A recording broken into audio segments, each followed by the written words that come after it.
Hello everyone, welcome back to my channel. If you know me, then of course you know why you're here. And if you don't know me, if you're coming here for the first time, then this is Sunamoon Energy. And today I'm going to be talking to all of you, newbies as well as the seasoned player of this inner work ascension journey. It's a kind of journey that once you enter, there is no going back. There's no leaving this journey. Although there are stages when people do want to leave and people want to just forget about everything that they've been doing, but inner work is, or the world of inner work, or the world where these people exist, the ascensioners exist, it's still much better than the materialistic reality. And that progress and that feeling that it is definitely much better than what we were doing keeps bringing people back to it.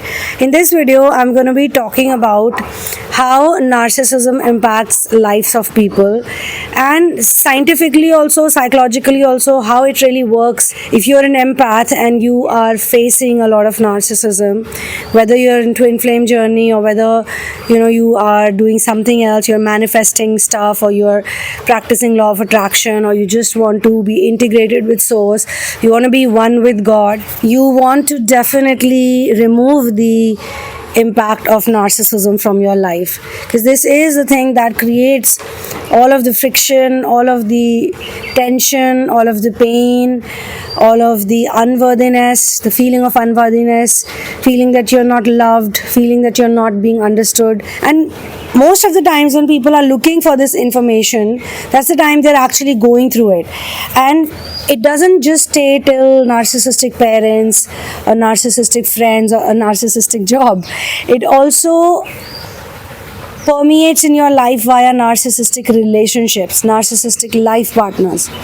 That is the impact of narcissism. How does this narcissism even enter your system? It enters via the upbringing. It enters via your parents. If a narcissist is going to raise a child, any child, okay, that child is going to have narcissistic traits. And then you must be thinking, but I'm not a narcissist, I'm an empath. Well, because narcissism is not really what people understand it to be. People think that it's this evil, just an evil thing, and evil people are narcissistic people. No. Narcissism simply means extreme amount of attachment with your physical identity. And anybody who is extremely attached with the physical identity is going to be pleasing the society, is going to be pleasing the materialistic world around them. And this is how it becomes toxic and poisonous for anybody who comes in contact with this narcissistic energy. So for example, you are an ascension, you are a twin flame, starseed, or a light worker, and you know that you're an empath, but you were raised by a narcissist. If you were raised by a narcissist, then the narcissist is going to have certain kind of impact on you. It can be in opposite polar ways also. Hi everyone, this clip in between is to let you know that if you are also suffering in your life because of narcissism, and you have been always attracting narcissistic relationships, more and more narcissistic people, one goes and the second comes in your life, then definitely it's a result of the narcissistic abuse pattern that you have witnessed in your life. Once you release it, then definitely you can attract better. And to get into this therapy, check out the description box and book yourself the whole course, because what we see outside is a mirror reflection of what's happening within. Once the narcissism goes out of your system, you automatically start attracting better. Whether it's your career, whether it's your friendships, whether it's a relationship, or whether it is even knowing what you want to do in your life. What do you really want in your life? Now let's get back to what we were talking about. In order to remove this impact of narcissism, every empath has to be very careful, and they need to write down about their parents, their mother and father both. They need to write down the good qualities of their parents and the flaws of their parents. They also need to put down their own flaws, and they need to think very cleverly and very smartly as to which of these qualities or which of these flaws have actually gotten transferred into them via their parents or their adults or their upbringing. It could also be someone like a teacher who had a lot of impact in your life. So some of the things are going to be defense mechanism from the narcissism, and some of them could be literally the same qualities, the same things, or the same problems. For example, it could also be poverty consciousness. Maybe one of your parent was always traumatized by poverty consciousness, and they would constantly either speak about how poor people are always suffering, or how they are poor, or how they don't have this or they don't have that, and they could have done certain things around you that could either make you a person who is feeling a lot of stress, or it could make you a person who cannot respond well to stressful situations. Either you could be behaving exactly like your parent, one of your parent, when you are in a certain situation, or you could be attracting the same things, the same problems, the same kind of people, the same kind of issues that your father or your mother was probably going through. We need to first figure out who we are and what do we want, our own individual traits, our own individual needs or desires, or our nature, and why we are in that situation. As you figure out what are your individual qualities, separate your own original natural ideas about life, what you want to do, who you want to be, who you are actually.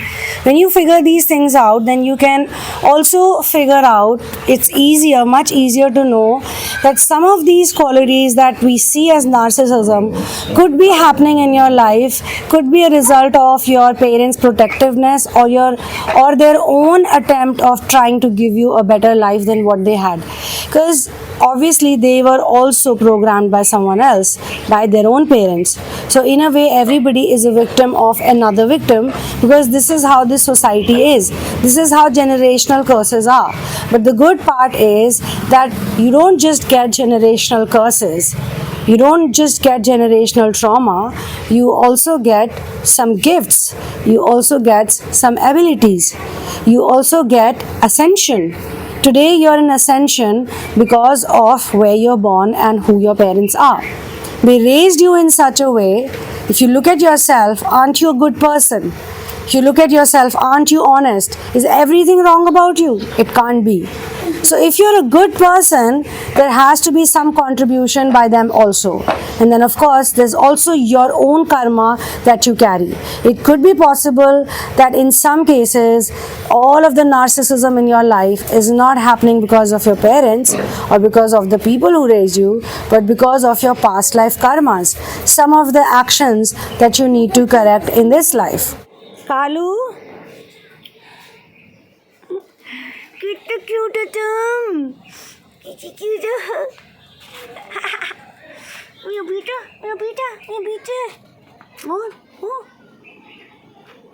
One has to logically think that in such a short span of time, what are we really here to do? When you're born, you're just a little baby. You don't even have clothes on. You have no source of income. You have no means to survive. You're absolutely dependent on other people around you. And despite being that little small baby who comes to the world with nothing, today, if you look around, you've got so many things. And all these things that come to you, all these things that are given to you, they are given to you on planet Earth. And when we leave from this planet, which also everyone does, we go naked again. We don't take anything with us. There's not even been a single person on this planet, no matter how rich they were, no matter how good looking they were, no matter how opulent they were, no matter how famous they were, they cannot take anything materialistic with them. And yet you look around yourself, everybody is crazy only about the materialistic stuff.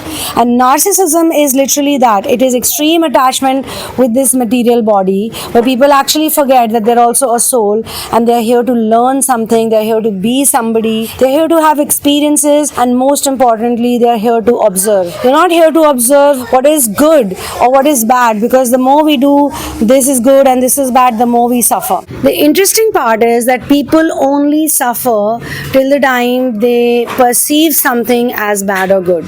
I had asked my master this question once. Everybody says that God is the great puppeteer and we all are simply puppets.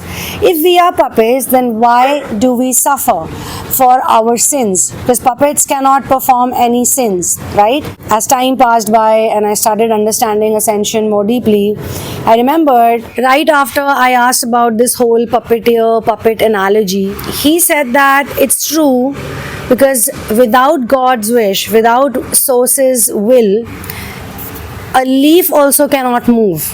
Even this leaf that you see, these leaves moving, the dog walking, things happening, it's all happening because of God's will.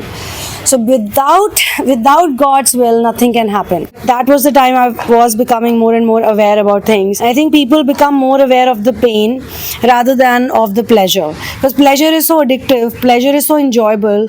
We don't look at our actions when we are in pleasure mode. But we always look at ourselves, or we look at things around when we are suffering physically, or we are suffering, emotionally or mentally. Few years down the line, when I started understanding energy better, it suddenly came to my mind that we do talk about, oh, we are getting punished for our sins, but we never talk about the rewards. And I think this is the very reason, the feeling of something is good and therefore something is bad. This whole duality, polarity, this itself is the reason why we suffer.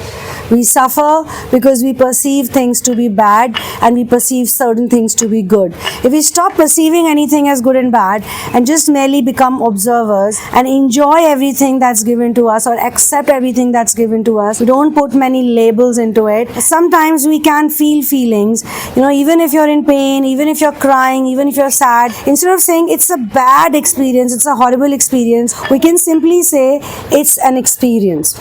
Today I'm crying, this is how my day is going.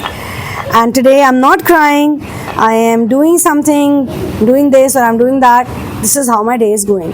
So the more we are in acceptance of whatever is happening, whatever there is,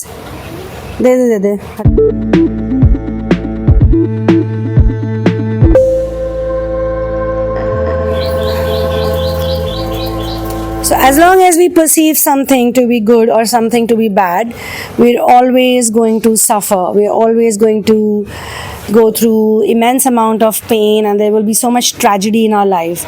I mean, this cup of coffee came to me right now. Now, this can be a good thing for some people and it can be a bad thing for some people. Someone might say, oh, you're drinking coffee, it's not good for health, it's not the right time to have coffee, it's not good for your energy, blah, blah, blah. And for some people, they might think, oh, look at her, it was so exciting, she's just talking to us and she's getting a cup of coffee, it's just appeared in front of her. But if I actually just say, well, it is what it is, it is what it is, there's nothing good or bad.